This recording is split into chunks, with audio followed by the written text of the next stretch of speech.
Because ultimately, the judgment of the Supreme Court in that regard was that the lower court lacked jurisdiction to entertain the case ab initio. That was what happened. And so we were surprised when we saw that judgment. INEC were represented. Of course, they were parties to the appeal, and they were represented, and they knew who the parties on record were. So INEC said, no, there was never a time your name was even a party or a respondent on record before the Supreme Court. The next thing, the party then, of course, wrote a petition to the police, and he was invited and questioned and then indicted, which led to his arraignment before, incidentally and quite surprisingly, before the same judge, Honorable Justice Madugu. He's standing, I think, about 20-something count charges bordering on forgery of the Supreme Court judgment. Thereafter, he filed an application before the Supreme Court claiming that there was an error in the Supreme Court judgment. And I must admit, there was actually an error, because in the course of review of the background facts that led to the judgment or that led to the decision of the suit in Jigawa, the Supreme Court, in the course of the review of the background fact, mentioned the name of Oye, because the person who was claimed to have been removed in Jigawa was Edozie Njoku. Meanwhile, he was never the national chairman. So it was as if someone came to court, alleged some set of facts without proof. So the Supreme Court said, yes, we agree with you. Oye's name was never mentioned, because you recall, it was because Oye's name was not mentioned that he brought an application seeking the leave of the Court of Appeal to appeal that judgment as a party interested. So the Supreme Court said, well, for whatever it is, it was a clerical error, what we call an accidental slip, and that the court has the inherent powers, even without any application, even in chambers, to correct a slip in judgment. That was what happened. All right. So basically, yes. Sorry, right, I'm just having issues with my. It's okay. So basically, this recent crisis is a continuation of the tussle he had with Victor Oye. But then, how worried are you and your supporters or your officials that this matter has become intractable? You know, like I said earlier on, for some persons, it's just sheer mischief. We are not perturbed at all. We are only surprised because the honorable judge that gave the judgment in Buhari started harassing the former national chairman and then the INEC chairman. And what is even more surprising, I will tell you, the whole claim by Edozie Njoku, according to him, allegedly centered around the purported National Convention of APGA that was held in Owerri.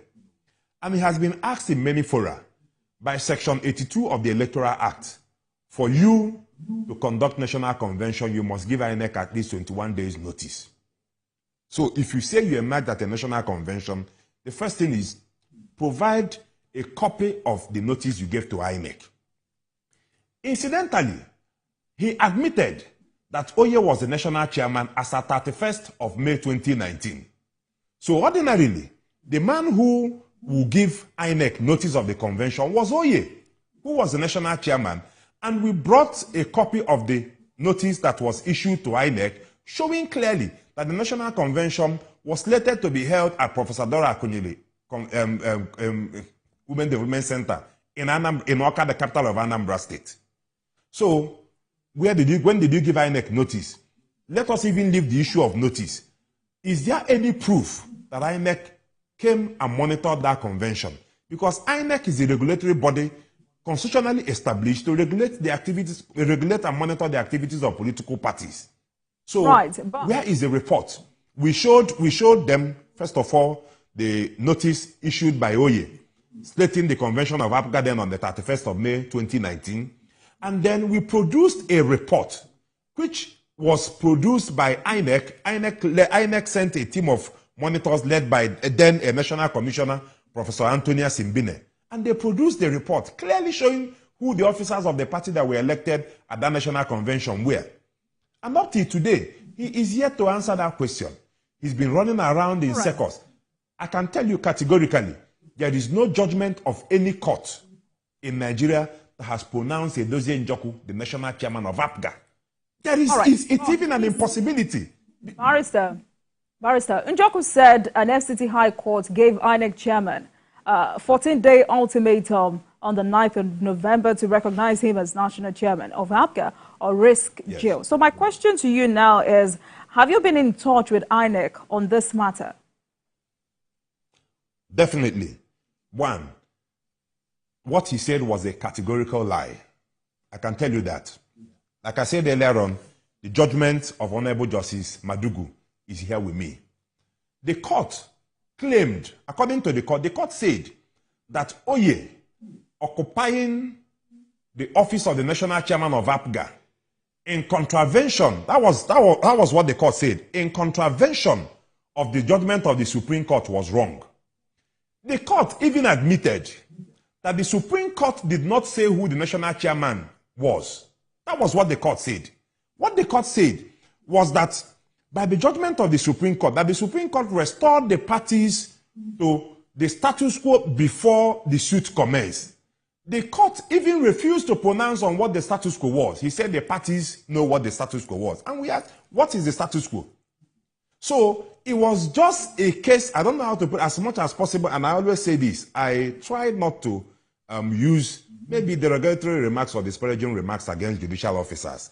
Of course, as a lawyer, I know that if a judgment is unfavorable to you, of course, I know what to do. The proper channel to use is, of course, to use the appellate procedure, file your appeal before the Court of Appeal, and then seek for any relief you want before the Court of Appeal. So I leave him at that. But the fact remains, and that is why INEC, we are very firm with the recognition of myself as the national chairman of APGA. After the Supreme Court ruling of 24th March correcting the judgment of the Supreme Court, some cronies or proxies of this same man went to the Federal High Court, Abuja, presided over by Honorable Justice Jacob Motosho, and filed a suit. In that suit, they claimed that the Supreme Court has corrected its judgment and demitted Oye as national chairman and replaced him with Edozie Njoku. First, that Edozie Njoku was the person entitled and legally empowered to nominate candidate on behalf of APGA. Let me read a portion of the judgment of Honorable Justice Jacob Motosho on the issue. He said, I'm just reading page 35, he says, it is clear from the above decisions of the appellate court that the validly elected chairman of the party is Chief Victor Oye. This is the pronouncement of the court, and not Chief Edozie Njoku as claimed by the plaintiffs.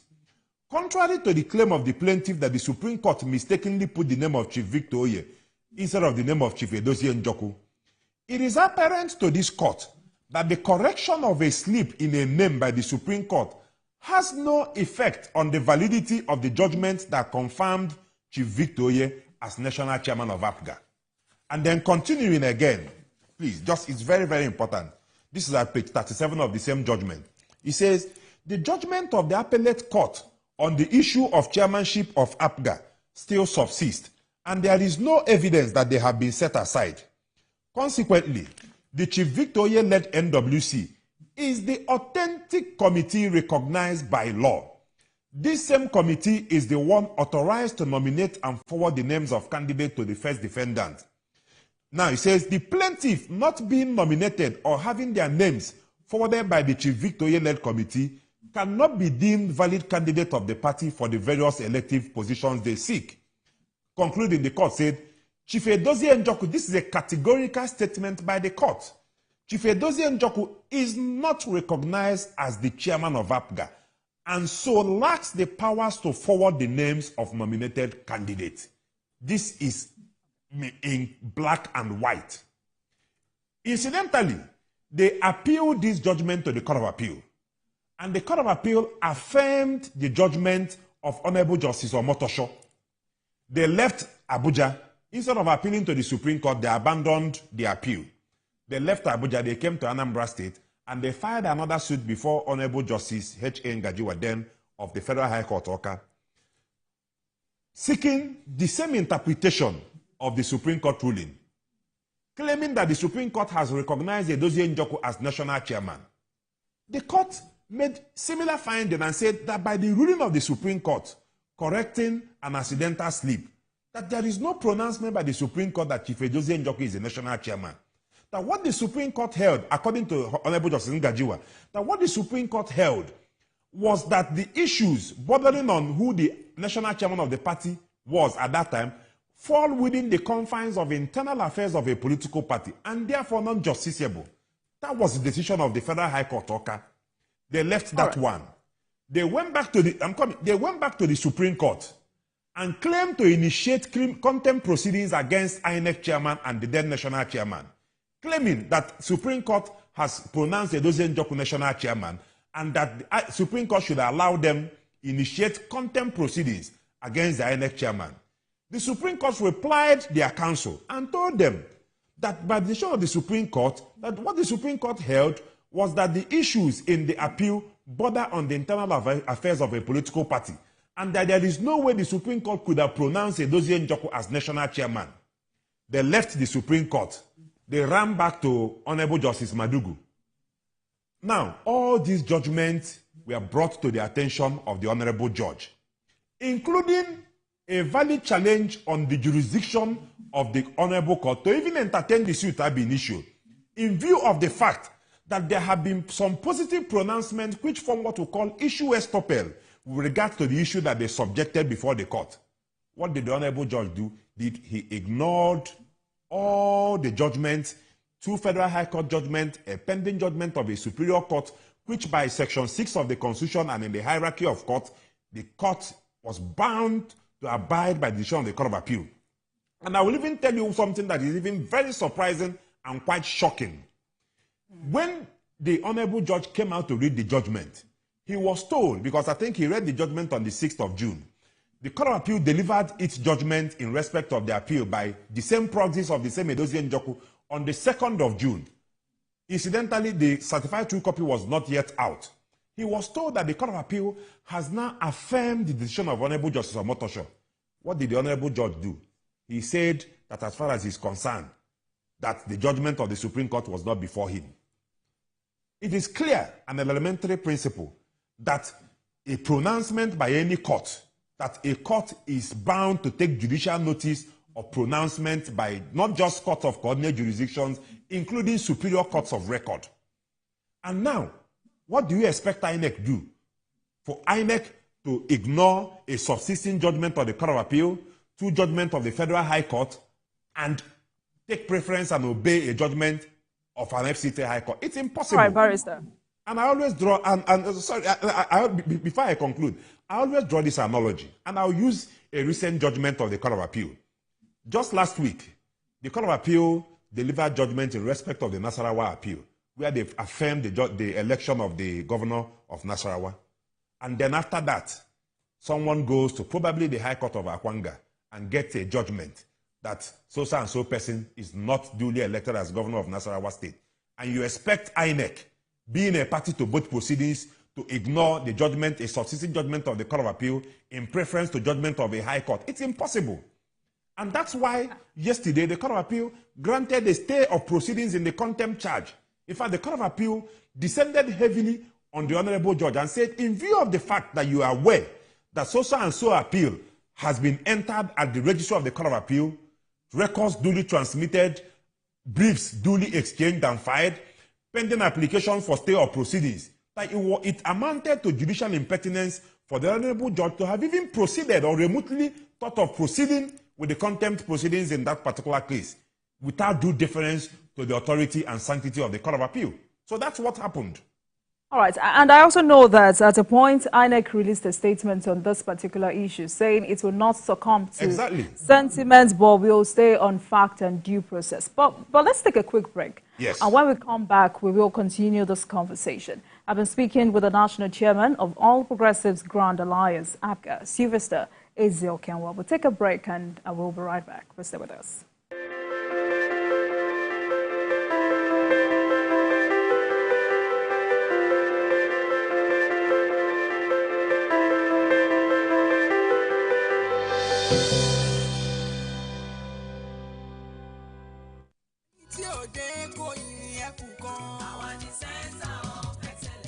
Lagos is the most visited state in Africa as the 5th largest economy on the continent. Covering the state and its government is no mean feat, it's a busy beat.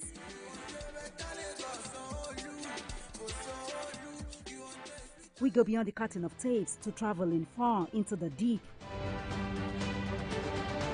I want to thank the Lagos State government for the healthcare facility. To bring stories that cut across all spectrums. A greater Lagos shall be ours. We tell you stories that define our collective well-being as Lagosians. I'm Adedoja Salamadini. I live in Lagos, inside Lagos.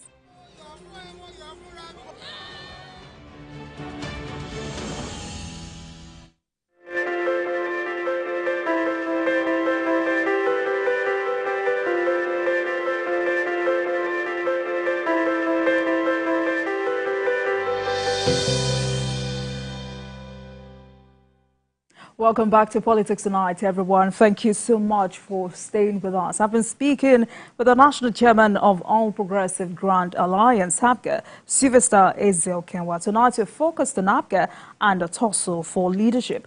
Barrister, let's move on with this conversation. So, amidst all of this crisis, what efforts have you made to reconcile aggrieved members of the party?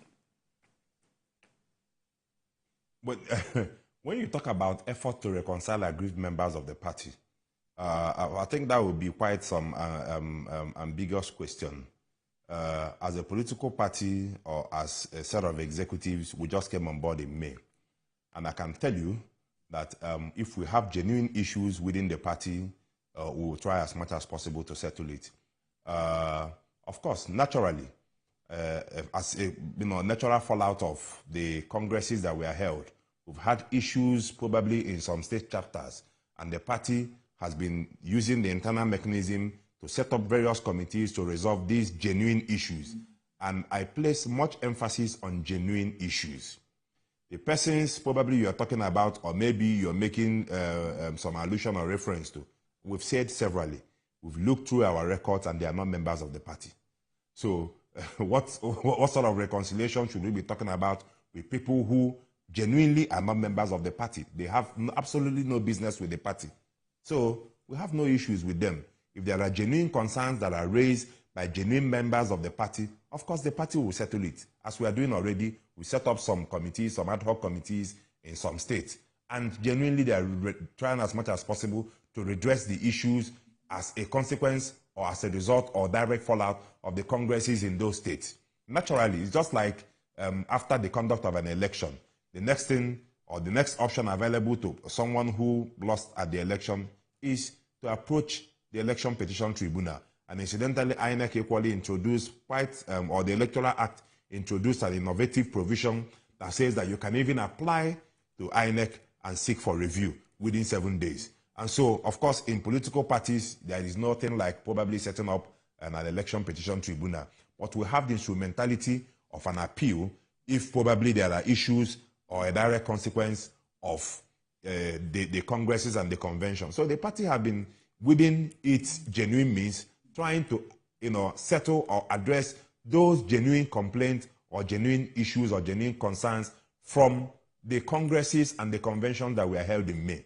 And we are doing that. It's quite on. I think at the last count, we've had about almost all the states, the issues we have from the fallout duly settled, and the party is moving on very well. So as for people who are on the outside running around from one pillar to the other post, from one court to the other, seeking to be coronated as national chairman, the Supreme Court has said you can become national chairman only through the instrumentality of a national convention. But then I have to say this, for whatever it is worth, the purported claim by Chief Edozie Njoku started in 2019, on the 31st of May, according to him. And then this is November. There is a new executive. So for whatever it is worth, I think he ought to come and join hands with me as much as possible, get registered as a member of the political party. And if he believes that he has something genuine to offer the party in the expansion program of the party, in the feasibility program of my administration and other things, well, of course, we'll listen to him. We don't, as much as possible, try to ignore any person. But like I said earlier on, the first step is that you must go down to your ward to register as a member of the party. And when we call for your record and we see that you're a genuine member of the party and you have some issues that you seek to be addressed by the party, I can assure you that I'm one person who has or lends that listening ear to genuine complaints or genuine concerns by any member of the party, my phone lines are open. So I'm open to discussion if they are genuine. But if it stems from blackmail, count me out. I'm not interested in any blackmail. Barrister, I need to be clear. Are you saying Njoku is not a registered member of APGA? He's not a, yes, clearly, he's not a member of the party. The party had its, the last revalidation exercise of membership of the party sometime in 2019. So he's not a member of the party. Okay. If you go down to his ward somewhere in Imo State, his name is not there. He's not a member of the party in any known ward in Nigeria. But what exactly are the bigwigs in the party doing to resolve this issue? For instance, Governor Chukwuma Soludo of Anambra State is the only one on the platform of APGA. How will you describe his role in this reconciliation efforts? You know, I keep saying this, when you talk about reconciliation effort, I don't know how to probably drive home this point. Governor Chukwuma Soludo, Professor Chukwuma Soludo, like you rightly know, is the national leader of the party. If we have genuine concerns or genuine issues by members of the party, of course I can tell you that we will convene the National Executive Committee meeting of the party to address it. And if we cannot address it, we set up an ad hoc committee to address it. You rightly ask me a question now. Am I saying that Edozie Njoku is not a member of APGA? Because for him to be a member of APGA, he must produce a membership card signed then by Dr. Victor Ikeoye. I mean, he has none. We've gone through our record. He's not a member. You know, that's why his issue is very, very strange. Recall, we've had various issues in the party in the past, just like you said at the beginning of the program. Sometime in, I think it was in 2016, there was some sort of, division within the party. So members of the National Working Committee of the party purportedly claimed to have passed a vote of no confidence on the then national chairman. Now, these were national officers of the party. These were national officers of the party. And then the then national leader of the party called a reconciliatory meeting, and the issues were resolved. That is how you know a division in the party. Not somebody, some impostor somewhere, who the party does not know, the party has no business with, coming on board to say that he's a national chairman of the party. How? So what do you expect the party to do? So it means if we call the person, we say, okay, what do you... Of course, we know what is in it for them. Essentially, it is just the money. They are looking for people to dupe. During the last primary election, when he knew that they had absolutely no recognition by INEC, how did they now go on to sell expression of interest and nomination form to persons? When you know you had no INEC recognition, so on what constitutionality or on what authority were you selling nomination form to innocent persons? Just to obtain under false pretense. So we know what is in it for them. And as far as we are political, as I say it clearly, as a political party, we don't succumb to blackmail. If we have genuine concerns, I can assure you that the national leader of the party is a man who is interested in building the party. And he has said it in a lot of fora. APGA is the foremost progressive party in Nigeria. As of all the political parties that are in existence today, APGA is the first that had that word, progressive, in its name. And so, in line with that mantra, and in line with the name of the party, and of course the motto of the party is be your brothers and sisters keeper, we look out for genuine issues and we address it. But to succumb to blackmail, no. There are certain things I won't say here. They keep calling people from here and there. Why don't you tell the governor to come and settle us? No, it does not work that way. Settle you with what? All right. So given the situation within APGA, I mean, like I said in my intro, this is not the first time APGA will be enmeshed in what people call fratricidal leadership tussle. Will you say the party is playing the politics of survival or expansion? I can tell you that the party is well on course in its expansion program. It is not playing any politics of survival. APGA, as a political party, is here to stay. And I always say it anywhere I go.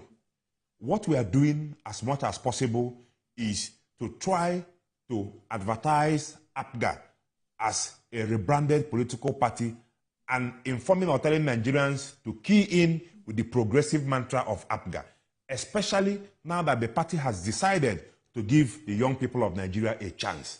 And that's why I always reiterate this call in any forum I find myself, that APGA is truly the party for all young people in Nigeria to come in and achieve whatever aspirations they have. And like I always say, I've said it in this station in the past, I've said it in various places. What we do is that we try to advertise APGA using the Anambra model. And what is the Anambra model? From 2006, that APGA came into office as the party at the control of government of Anambra State, it has been sustained development and sustained improvement. Today, Anambra ranks tops amongst everything in Nigeria. In the entire southern Nigeria, Anambra ranks as the #1 state in the index of ease of doing business. Today, in terms of human capital development, Anambra is top. So in every statistics or in every indices that you use to measure good governance, Anambra is always on top. And incidentally, Anambra is the only political party controlled by APGA. And we say, if we can do it in Anambra, then we can do so in so many other states in Nigeria. And so we are using the administration of the national leader of the party to market the party and say, yes, APGA has been there, probably at the periphery, trying to play the politics of survival like you said. But now, the party has come of age. And the party is saying, now is the time for Nigerians to give APGA a chance. Of course, we saw the impact, and I say it proudly. The impact the presidential candidate of what is it called, Labour Party had during the last election. Whatever you ascribe to him in terms of achievement, he did while being the governor of Anambra State on the platform of APGA.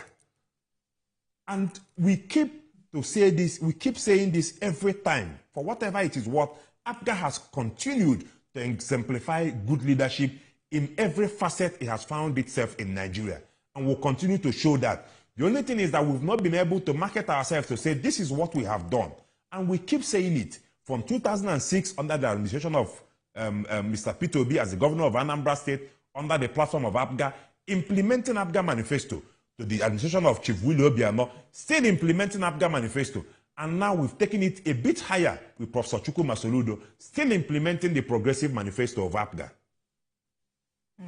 So, I mean, Barrister, so many people will disagree with you when you said APGA has always had good leadership, because there is this notion out there that this crisis year on will continue to happen because past leaders of APGA have derailed from the fundamental objectives of the party because of either cluelessness or sheer incompetence. Would you agree with that?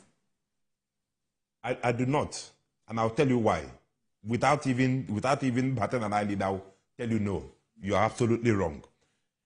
If you check the evolution of every crisis that the party has been involved, that the party has been immersed in, it starts from someone approaching a court to get one order or the other one. There has never been any genuine issue. I mentioned one now. In 2016, there was an attempt by some persons, for whatever it was worth, to say that the then national chairman, that they had passed a vote of no confidence. It did not last a week. The national leader of the party called a reconciliatory meeting, and then the issues were laid bare. At the end of the day, everybody embraced each other, and they forged on. The next thing was for some persons to now go to a court to obtain an order. And of course, you know, the courts are free. Anybody can walk into any court and find any process. What we just need simply to do is to brief a lawyer, present a claim. And of course, I have to absolve some of the judicial officers, because a judge does not know the internal affairs of APGA. What he knows is that someone has brought a claim before him and has made some depositions, either in the affidavit in support of the originating summons. And most times, they don't even join the members, the key officers of the party. Just like I gave you an example of what happened in Jigawa. Someone, an impostor, Jude Okeke, filed an action against another person who, non-members of the party does not know them. So how do you ascribe such division or purported division in leadership of the party to the party? When clearly these persons were not members of the party does not know their existence, the party has no dealing or any business with them. If you want to know the officers of the party, you go to INEC and request for the official record containing the leaders, executive or officers of the party elected at any national convention or congresses. So when people decide to come together to foment trouble, approach a court to obtain one frivolous order or the other one, how do you ascribe such as a genuine division or leadership issues on the part of the party? No, it does not work that way. For you to say that probably there has been some issues or maladministration with the affairs of the party, then you must show a genuine concern or genuine division in leadership orchestrated by genuine members of the party, not outsiders and bystanders who have absolutely no business with the party, but people who run from one court to the other one, seeking to obtain one frivolous order. And I'll mention this before I sign off. We have noticed it is always probably a quadrennial event. Once the governorship election in Anambra State approaches, some persons who believe, because in APGA government, we don't share anything from the coffers of the government. The government controlled by APGA exists simply to serve the masses of Anambra State. And so when they try as much as possible to get one thing or the other from the governor on the platform of APGA and they don't do that, the next thing is they seek for means to derail the administration or to scuttle the administration. And once they do that, in the hope and expectation that when they do that, the governor can call them and say, okay, take so and so. No, we don't do that in APGA. We're gradually running out of time, but it's very important for me to ask you this question. You promised to bring back the first governor elected on APGA platform, and that's Peter Obi, and former national chairman, Chekwas Okorie, to the party. How far have you gone with that?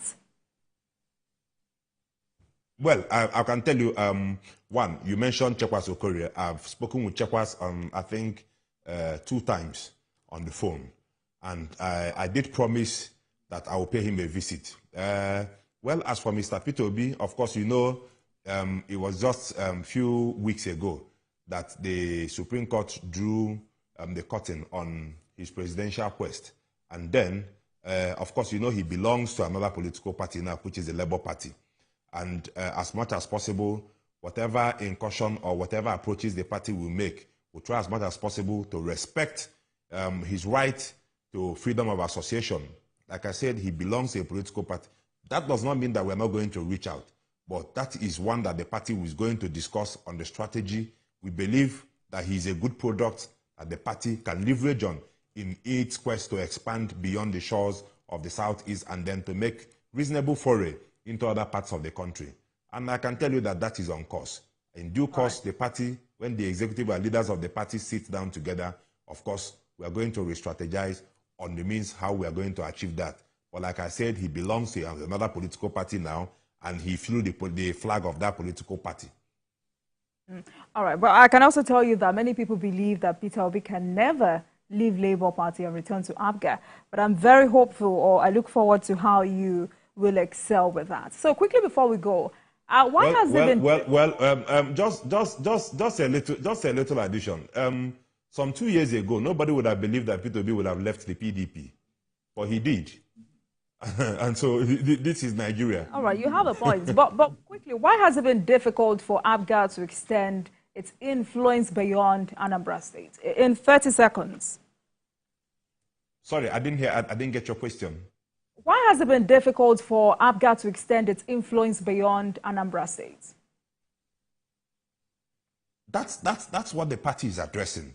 You see, there are a number of issues. But when you say influence beyond Anambra State, mind you, APGA won an election into Imo State. You are aware of that. The Governor Rochas Okorocha was elected on the platform of APGA before he decided to abandon the party and then to join another political party, which is a discussion for another day.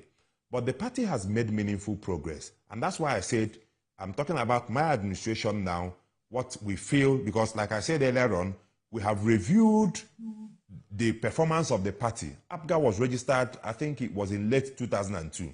Until date, we've x-rayed the strength of various administrations that have been on the saddle of leadership of APGA, from the days of Chief Chekwas Okorie to Senator Victor Ume, to Chief Victor Oye, and now myself. So we've looked at the areas of strength, and it appeared there was that concentration in the southeast. And that's why in the drive agenda we decided to add the expansion program of the party. And in doing that, we are looking majorly at some other parts of the country, because it's all about inclusiveness.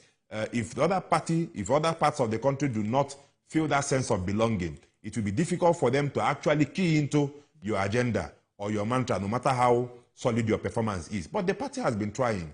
The party won in 2019. The party won, I think, 3 seats in the federal house in Benue State. It won 2 seats in the federal house in Taraba State. As of today, we have some House of Assembly members in Taraba. We have in Bayelsa. We have in Ebonyi. So all right. I think the party can only look up to the future with much optimism and enthusiasm. All right. And with the way we are aggressively pursuing the expansion program in the drive agenda, I believe in the next general election that APGA will put in a much better and stellar performance in that general election come 2027. So we are very optimistic and quite upbeat about that. Right. We wish you the very best. Thank you so much. I've been speaking with the National Chairman of All Progressive Grand Alliance, APGA, Superstar Ezil Kenwa. Tonight we focused on APGA and the tussle for leadership. Thank you so much for joining us tonight, sir. Thank you. Thank you very much. I'm quite grateful and elated for having me. Thank you. All right. And thank you very much for watching. That marks the end of today's episode of Politics Tonight. But the conversation continues from here.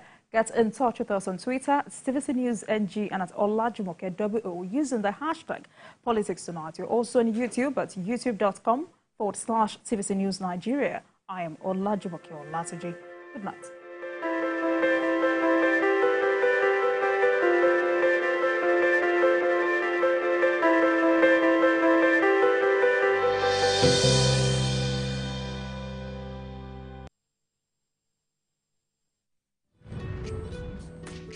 Bye, Mom. He's going to play in this weather?